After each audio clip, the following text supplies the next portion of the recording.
kecewa, sehingga anak itu akan merasa, oh saya bersalah nih. Itu loh, menimbulkan perasaan bersalah.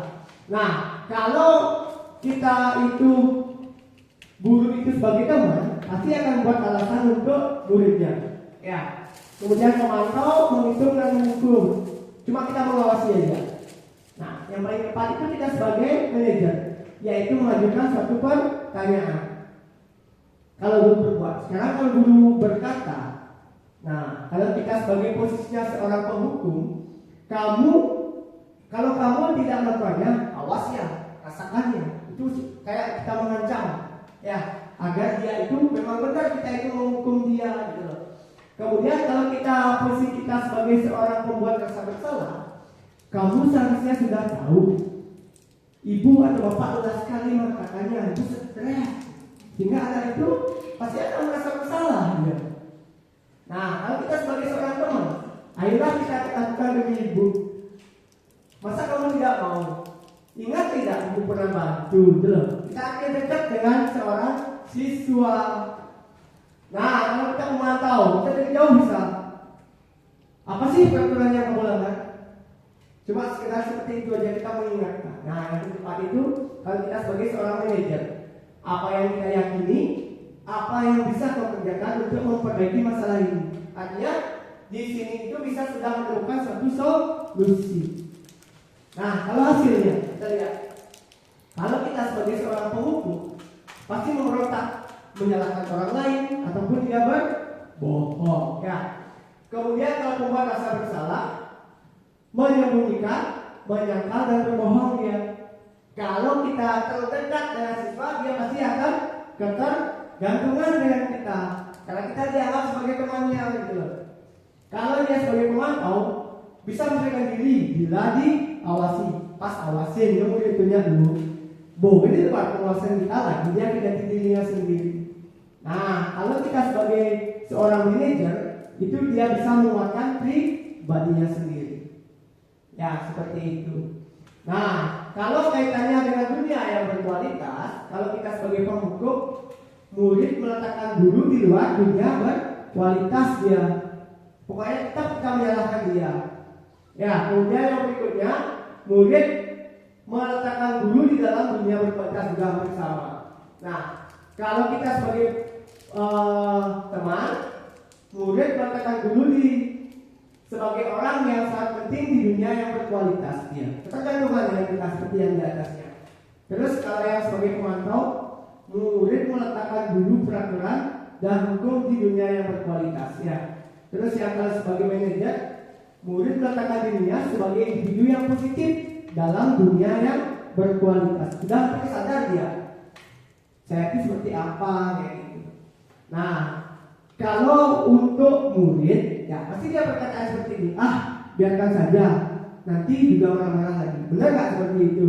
Ya, kalau kita sering marah, besoknya kita melanggar, pasti dia seperti habis marah, pasti sebut dia kalah, kenyal beliau kayak seperti itu. Kalau dia membuat rasa bersalah, dia ada keinginan untuk meminta maaf. Kemudian kalau dia sebagai posisi teman, saya pikir bapak ada ibu teman saya, ternyata begitu. Kemudian berikutnya, berapa banyak bintang yang saya harus peroleh, berapa banyak halaman yang harus saya tuliskan. Kalau pemantau itu dia cenderung biasanya ngasih reward. Kalau kamu bisa seperti ini, ibu guru kasih imbalannya ini, gitu loh. Ya, atau enggak, kalau betul dapat bintang, kalau salah belum dapat bintang, kayak gitu loh. Kalau kita sebagai manajer itu bagaimana caranya kita bisa memperbaiki suatu keadaan, ya. Nah, kalau dampaknya itu kepada siswa, kalau sebagai penghukum itu pasti tetap dia mengulangi kesalahan, ya, karena dia tidak mau berubah dari dalam dirinya sendiri.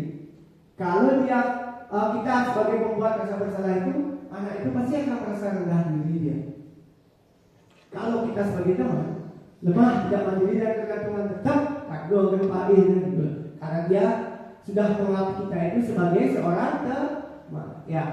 Kemudian kalau sebagai pemantau, menitik beratkan pada sanksi atau hadiah untuk dirinya.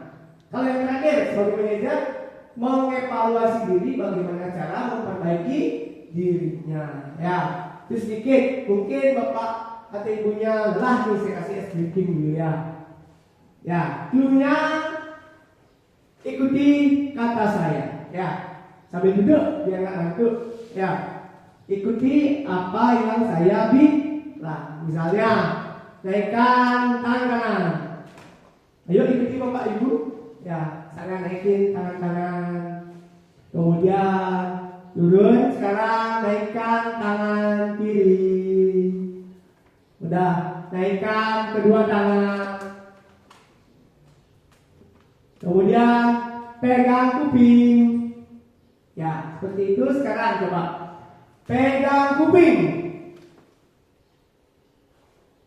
Ya, naikkan tangan kanan. Pegang rambut. Ya, berarti masih fokus ya bapak ibu untuk pembelajaran hari ini ya, pembahasannya. Terima kasih. Itu sekedar es breaking ya, biar tidak ngantuk. Ya, kemudian berikutnya.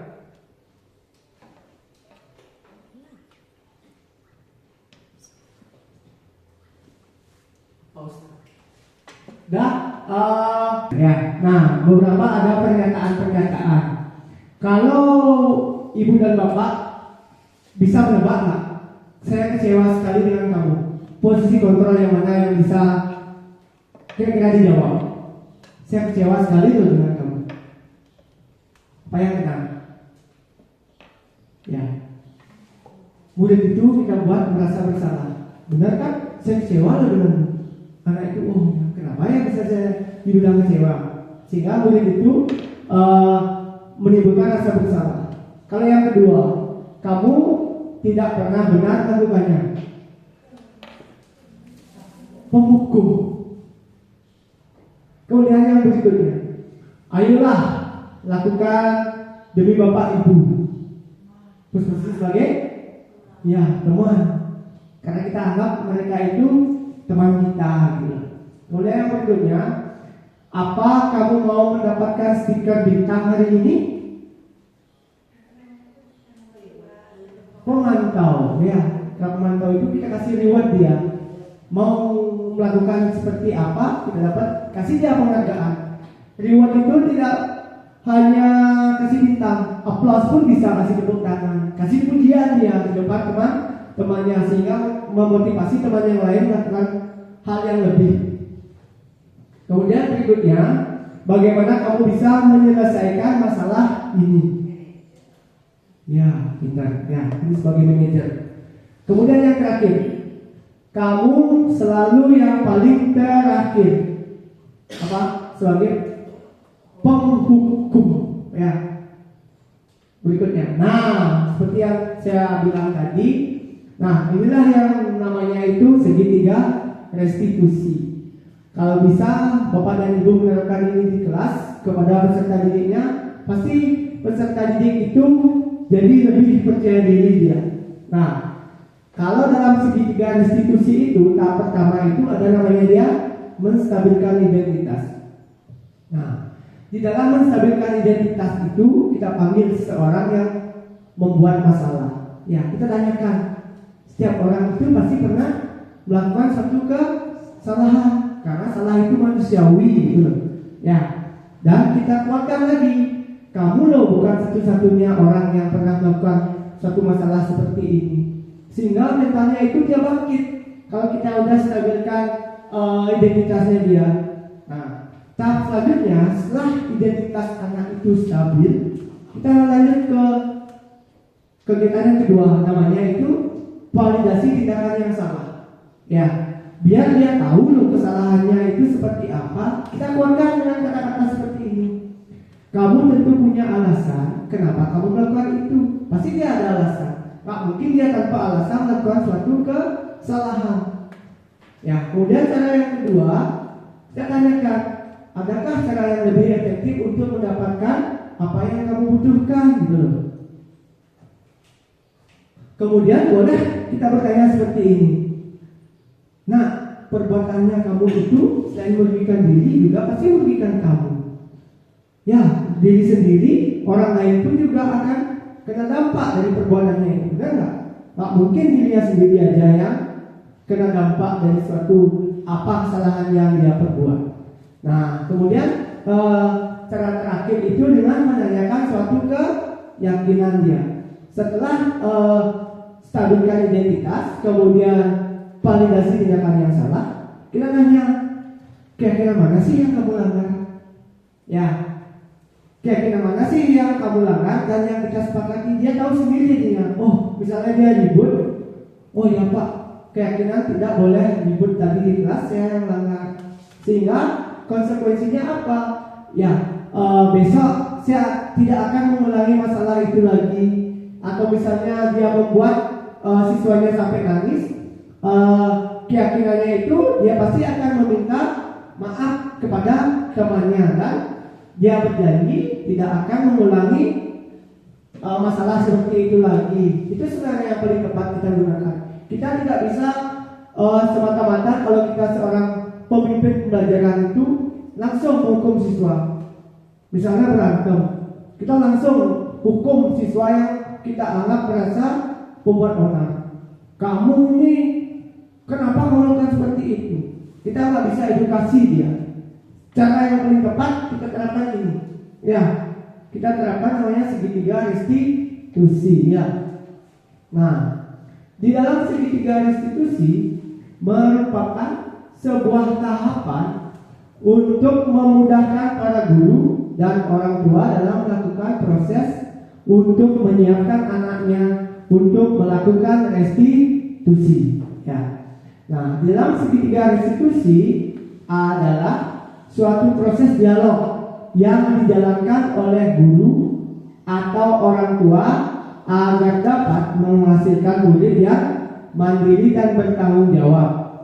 Untuk proses dialog digambarkan pada kegiatan ketiga sisi pada segitiga restitusi seperti gambar yang di awal tadi. Nah, pertama itu caranya kita stabilkan identitas anak. Untuk membuat anak yang merasa gagal karena perbuatannya salah menjadi positif terhadap dirinya. Ya, kita kuatkan berbuat salah itu hal manusiawi. Pasti semua orang itu pernah berbuat salah, ya, karena tidak ada manusia yang sempurna. Kemudian penguatan berikutnya, bapak atau ibu juga pernah berbuat salah. Kemudian kata berikutnya, kita pasti bisa menyelesaikan permasalahan ini. Bapak atau ibu tidak tertarik untuk mencari tahu siapa yang benar, siapa yang salah. Bapak atau ibu lebih tertarik untuk memecahkan suatu masalah. Ya, kita tidak boleh ini benar itu salah. Kita pecahkan masalahnya. Seperti itu. Nah, yang terakhir, kalau kamu menyalahkan dirimu sendiri secara terus-menerus, apakah kamu bersikap baik pada dirimu sendiri? Nah, kata-kata inilah yang kita tanamkan pada siswa kita kalau kita menerapkan menstabilkan identitas. Kemudian berikutnya, ya, ada validasi tindakan yang salah. Yang pertama itu membantu murid mengenal basic need atau kebutuhan dasar yang ingin dipenuhinya ketika melakukan kesalahan itu. Pada dasarnya, setiap tindakan manusia tujuannya adalah memenuhi kebutuhan dasar. Apakah itu penguasaan, kebebasan, kasih sayang, dan rasa ingin diterima, kesenangan, ataupun bertahan hidup seperti tadi, 5 kebutuhan dasar. Nah, kita kuatkan dengan kata-kata berikut. Kamu bisa saja melakukan hal yang lebih buruk, tapi kamu tidak melakukan itu kan? Artinya yang lebih buruk lo bisa dia lakukan, tapi dia tidak mau. Kemudian penguatan yang berikutnya, kamu pasti punya alasan mengapa melakukannya. Di balik dia melakukan kesalahan itu ada alasan tersendiri kenapa dia bisa melakukan suatu perbuatan seperti itu. Kemudian berikutnya, apa sih yang penting bagi kamu? Kemudian berikutnya, kamu boleh tetap berusaha menjaga sikap itu, tapi tambahkan sikap yang lain atau yang baru. Berikutnya, maukah kamu belajar cara lain untuk mendapat yang kamu butuhkan tanpa harus memukul. Misalnya siswa itu memukul seorang refleks, ya kan? Kalau siswa itu diganggu mesti refleksnya memukul seorang, sehingga yang dipukul itu menjadi nangis atau dan lain sebagainya. Nah, kemudian penguatan yang berikutnya, apakah kamu bisa melakukan dengan lebih baik besok lagi? Gitu. Kita kuatkan. Hari ini kamu buat kesalahan, besok janganlah melakukan kesalahan yang sama. Dia pasti akan berpikir seperti itu. Kemarin saya udah membuat kesalahan, besok jangan gitu, karena dalam dirinya sudah kita tanamkan. Nah, kemudian yang terakhir itu menanyakan keyakinan. Ya, anak-anak melihat kesalahannya dihubungkan dengan norma sosial dan nilai-nilai yang mendasari manusia berinteraksi dengan orang lain. Ya, kita kuatkan dengan kalimat berikut. Nilai apa yang kita percaya di kelas atau di sekolah kita? Ini ada di keyakinan kelas kita. Kita ingatkan seperti itu lagi. Kemudian berikutnya, nilai-nilai universal apa yang kita sepakati? Kelas yang ideal itu seperti apa sih? Kamu ingin jadi anak yang seperti apa? Gitu. Itu beberapa kalimat yang bisa kita kuatkan untuk anak. Kemudian yang terakhir, apa yang kamu rasakan ketika kamu melakukan itu? Kamu menjadi orang yang seperti apa? Nah, keyakinan kelas. Mengapa keyakinan kelas? Mengapa tidak peraturan kelas? Ada yang bisa membedakan nggak keyakinan kelas dengan peraturan? Ada yang mau berpendapat? Apa perbedaan keyakinan dan peraturan? Sama, kalau peraturan tadi itu kan kita ibaratkan sebuah hukuman, hanya satu pihak yang buat, tapi untuk dampaknya semua orang merasakan. Kalau itu peraturan. Ya, contohnya apa? Masuk pukul 7.30. Bapak ibu guru nggak dilibatkan kan untuk membuat aturan seperti itu? Tidak, karena itu aturannya baku peraturan namanya. Dan setiap hari Senin menggunakan pakaian keki, itu aturan dia. Kalau kita melanggar pasti ada hukuman. Ya, beda kalau dengan keyakinan. Keyakinan kelas itu kita buat perjanjian dengan siswa. Kita tanya siswa, kita pengen kelas yang seperti apa? Ada saran atau usul gitu loh. Jadi anak-anak itu akan berlomba. Seperti apa sih kelas impian mereka? Seperti apa sih kelas yang membuat mereka itu nyaman, membuat mereka itu merasa dihargai gitu loh. Sehingga inilah yang kita perlu tanamkan. Kita itu setiap pagi harus tetap mau masuk kelas itu tanya, ingat gak keyakinan kelas kita? Jadi setiap kita belajar mereka tidak akan melanggar ataupun tidak melakukan keyakinan kelas. Ya, nah yang pertama itu mengapa kita memiliki peraturan tentang penggunaan helm saat mengendarai kendaraan roda 2 atau motor. Kemudian pertanyaan berikutnya, mengapa kita memiliki peraturan tentang menggunakan masker dan mencuci tangan setiap saat? Nah, itulah timbul jawaban. Pasti di benak Bapak Ibu sudah ada memikirkan, kenapa sih kita harus pakai helm? Kenapa sih kita harus memakai masker dan mencuci tangan setiap saat? Pasti ada terbelit atau terbesit di dalam pikiran Bapak Ibu. Ya, jawabannya yang memungkinkan itu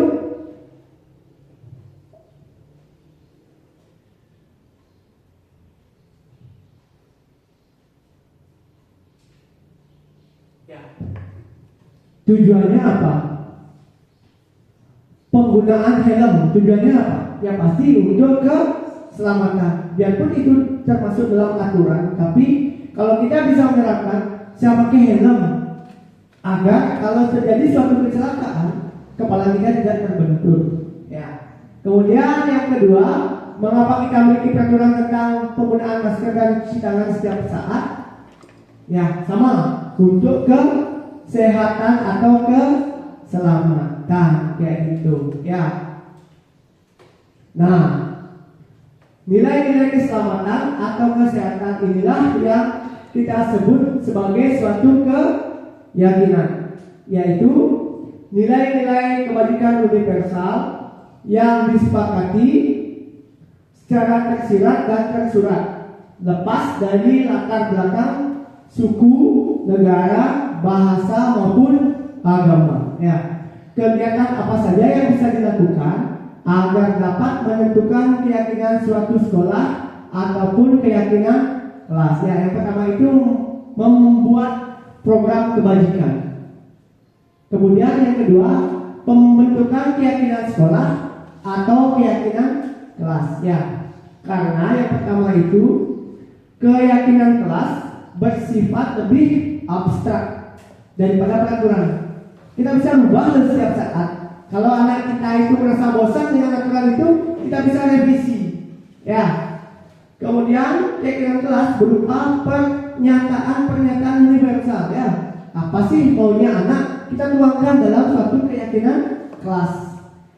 Pernyataan keyakinan kelas senantiasa dibuat dalam bentuk positif. Ya. Kemudian berikutnya, keyakinan kelas hendaknya tidak terlalu banyak sehingga mudah diingat dan dipahami oleh semua warga kelas. Ada nggak bapak ibu yang ingat keyakinan kelasnya di masing-masing? Menjaga kebersihan kelas. Ya, menjaga kebersihan kelas itu untuk di kelas nanti. Kalau ibu guru yang lain?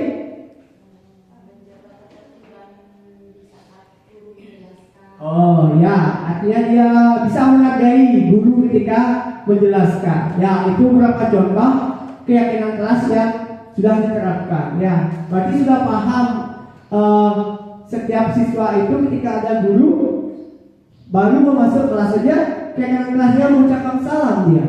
Baru guru datang langsung dia mengucapkan Om Swastiastu. Nah, secara tidak langsung mereka sadar keyakinan kelas itu yang pertama, kalau ada guru datang, dia itu langsung berdiri dan mengucapkan salam. Misalnya lagi dia mau izin, pasti angkat tangan. Maaf bu, izin, saya mau ke kamar mandi. Ya, kamar mandi. Kemudian dia datang, pasti dia ngetok pintu. Permisi bu, saya sudah datang, kayak gitu. Nah, keyakinan seperti itulah yang kita mesti tingkatkan, ya, karena harus mulai dari dirinya sendiri agar bisa dia menerapkan keyakinan kelas, ya. Nah, bagaimana sih langkah-langkah dalam menyusun suatu keyakinan kelas? Pasti bapak dan ibu sudah paham dan sudah buat. Ini saya jabarkan sedikit, ya. Guru dan murid membayangkan kelas impian seperti yang mereka inginkan. Kayak kelas ini loh, dia pengen ketika mau hari kemerdekaan, mereka menghias kelas. Kelas saya ingin semeriah mungkin untuk menyambut hari kemerdekaan. Kemudian yang kedua, guru mempersiapkan murid melakukan curah pendapat tentang peraturan yang disepakati. Artinya mereka satu orang itu ngomong, saya pengen ini, yang lain pengen ini. Kita tulis dulu. Kalau banyak kita tulis banyak, gitu loh, nggak masalah. Yang penting mereka ingat dengan apa usul dari mereka.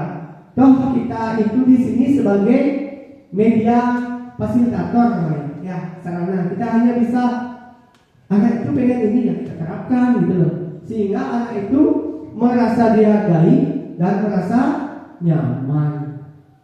Kemudian berikutnya, catatlah masukan-masukan murid tentang keyakinan mereka dalam sebuah kertas besar, atau bisa meminta murid menempelkan sendiri. Kita buat post-it, ya, kita bagikan ke mereka post-it. Apa sih yang mereka inginkan? Kita kasih mereka lembar post-it. Habis itu kita tempel di papan. Kita baca. Dia pengen ini, yang ini pengen itu, gitu loh. Artinya mereka bisa mencurahkan keinginannya itu dalam post-it itu kita tempel, kayak gitu. Kemudian, nah nih, susunlah masukan-masukan tersebut dalam kalimat positif. Ya, contoh, nah ini kebajikan universal namanya ya.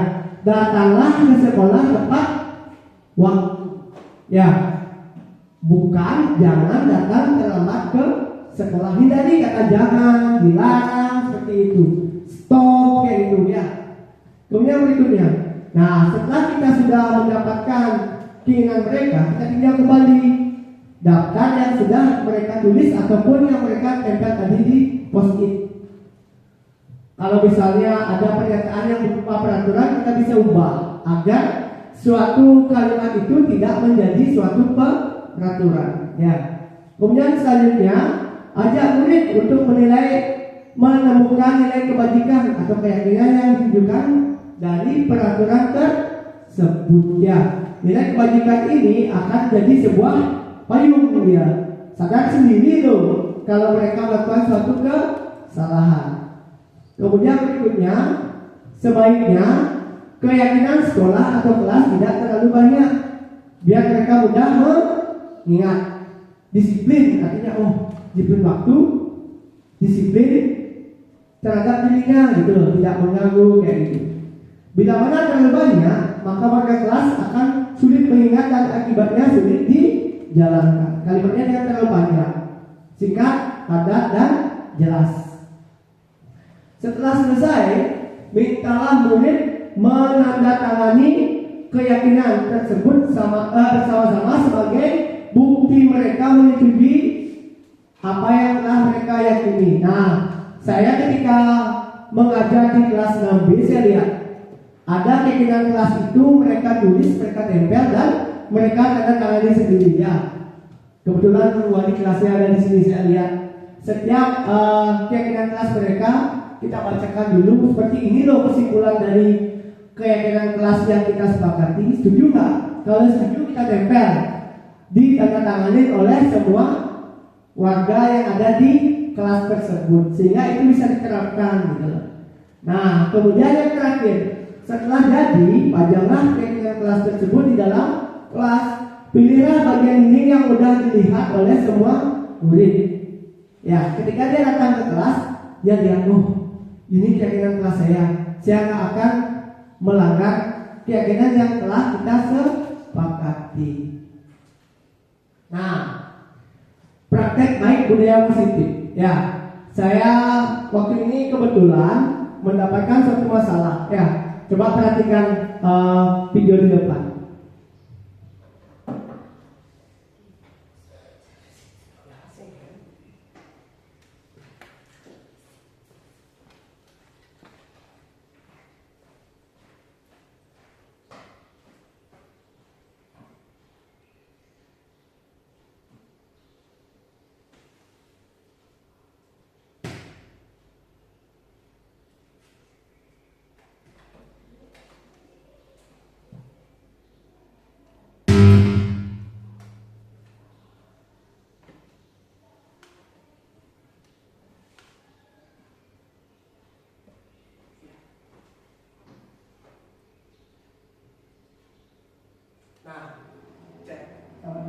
Cek ya, ini beberapa kasus ya bisa didengarkan.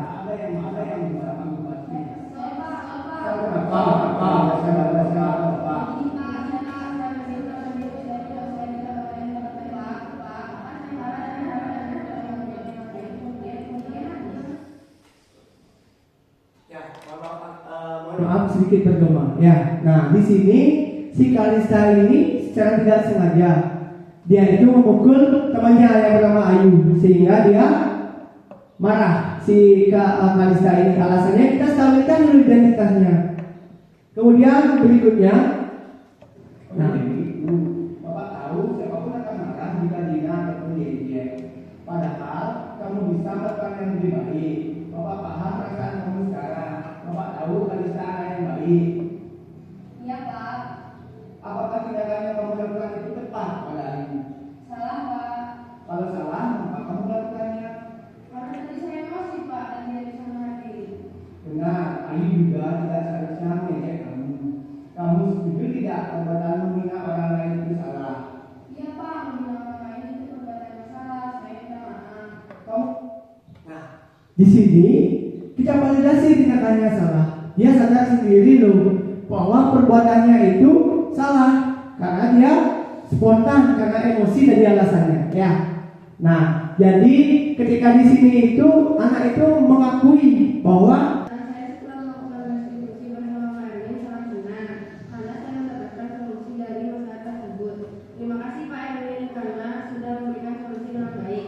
Saya berjanji tidak akan mengulangi kesalahan itu lagi. ya. Nah, dari apa yang tadi dilihat setelah dia menstabilkan emosi, ya kita tanyakan keyakinan, ya keyakinan mana yang dia langgar.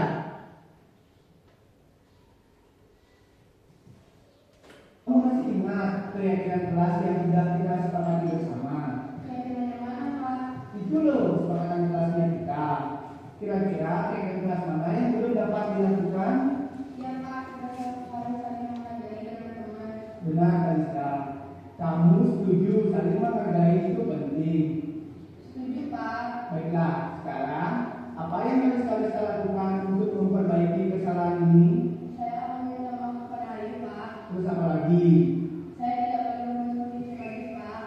Saya harus menahan diri, bersabar dan tidak boleh marah.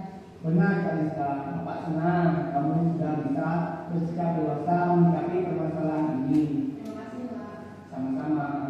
Nah, di sini jadinya dia tahu keyakinan mana sih yang dia langgar. Nah, setelah itu dia pasti ada perubahan dia. Nah, Kenapa nama saya Kalista? Saya kelas 5 di SD Negeri 6 Balikpapan. Perasaan saya setelah melakukan restitusi bersama Pak Erwin sangat senang karena saya mendapatkan solusi dari masalah tersebut. Terima kasih Pak Erwin karena sudah memberikan solusi dengan baik. Saya berjanji tidak akan mengulangi kesalahan itu lagi. ya. Nah, dari sini dimulai dia itu sadar sendiri loh. Setelah kita bisa menerapkan segitiga restitusi tadi, anak itu menjadi sadar, saya ada salah di sini. Nah, sehingga dia itu akan tidak mengulang dan meminta maaf. Artinya di sini segitiga restitusi itu menyelesaikan suatu permasalahan. Ya, itu sedikit kasus yang ingin saya sampaikan. Nah, baik, itu sedikit kasus yang bisa saya selesaikan dengan pemanfaatan segitiga restitusi. Nah, baik, karena materinya sudah semua saya sampaikan, saya ingin Bapak dan Ibu di sini mengungkapkan ya hal baru apa saja yang mengubah paradigma saya yang saya dapatkan. Nah, dari yang saya paparkan tadi, adalah Bapak dan Ibu yang ingin berkomentar setelah saya gambarkan penyelesaiannya pakai segitiga tadi, gimana sih? Itu ada yang mau? Silakan. Bu Sispa, mau? Silakan. Kalau menurut saya bahwa hal baru yang mengubah paradigma saya yaitu yang saya dapatkan ya pada saat ini bahwa seorang guru dalam proses pembelajaran haruslah memposisikan diri sebagai seorang manajer ya, di mana dalam pembelajaran atau permasalahan yang dihadapi dalam suatu pembelajaran itu atau yang dilakukan oleh siswa, kita berperan sebagai manajer yaitu mencari solusi, bukan menghukum, bukan sebagai teman atau pemantau ataupun membuat rasa bersalah di situ. Terus perasaan yang muncul selama mengikuti sesi ini ya perasaannya senang, juga mendapatkan pemahaman tentang bagaimana kita seharusnya sebagai guru memposisikan diri kita sebagai guru dan menangani juga kasus-kasus dengan restitusi segitiga restitusi yang tadi disampaikan. Mungkin kedepannya agar kita semua bisa mengikuti hal tersebut seperti itu Pak Edi. Baik, terima kasih. Ya, sangat lengkap sekali apa yang dibilang sama Ibu Sispa ya. Jadi terima kasih Bu Guru Sispa atas tanggapannya. Ada yang mau menanggapi lagi? Bu Titin? Ya, sama. Ya, semoga nanti kita sebagai pemimpin pembelajaran bisa sebagai memposisikan diri itu sebagai seorang manajer, ya. Karena kita di sana itu kita harus istilahnya tahu alur proses seperti apa dalam memutuskan suatu permasalahan, ya. Nah, baik, karena materinya sudah habis, terima kasih juga Bapak dan Ibu sudah mengikuti diseminasi positif yang saya sampaikan hari ini. Ini murni, ya, bukan saya mau menggurui Bapak Ibu, tapi saya ingin berbagi praktek baik yang sudah saya terapkan. Mungkin itu saja yang bisa Tiang sampaikan pada siang hari ini. Yang tutup dengan mengucapkan Paramo Santi, ya. Om Santi, Santi, Santi, Om. Terima kasih.